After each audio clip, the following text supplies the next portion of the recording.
আমরা আজকে এসেছিলাম মাননীয় জেলা শাসকের দরবারে। তার কাছে আমরা একটা প্রতিবাদ জানাতে এসেছিলাম।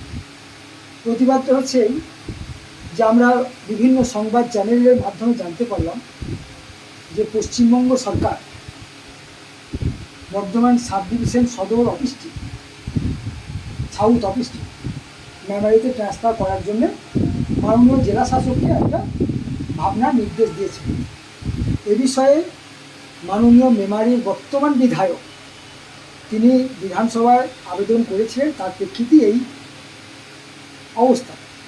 তা আমরা যখন জানতে পারলাম, আমরা প্রতিবাদ জানানোর জন্য এসেছিলাম মাননীয় জেলা শাসকের কাছে যে না, এটা বর্ধমানে যেমন আছে বর্ধমানেই থাক, কারণ বর্ধমান রায়না 1, 2, খণ্ডঘোষ, মেমারি 1, 2 এবং জামালপুর নিয়ে গঠিত সদর সাউথ।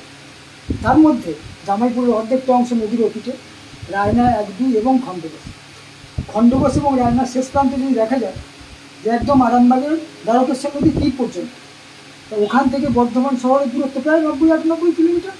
বহু মানুষ আছে যাদের যোগাযোগ ব্যবস্থা বিচ্ছিন্ন, কাউকে 10 কিলোমিটার, 15 কিলোমিটার, 5 কিলোমিটার সাইকেল আসতে হয়, এসে বাসে এসে তারপর বর্ধমান আসতে হয়। 10টা কাজের মধ্যে একটা কাজ এসে সে অফিসে কাজ সারতে পারে। আবার যদি এটা মেমারিতে চলে যায় তাহলে আরও 60 কিলোমিটার দীর্ঘ অতিক্রম করতে হবে। ফলে প্রান্তিক মানুষগুলোর পক্ষে সাব ডিভিশন অফিসে এসে কোনো কাজ করা যাবে না। এই তার জন্যে, আর তার সঙ্গে সঙ্গে মেমারির সঙ্গে বর্ধমানের একটা ওতপ্রোত নিকট সম্পর্ক, তার রেল যোগাযোগ আছে।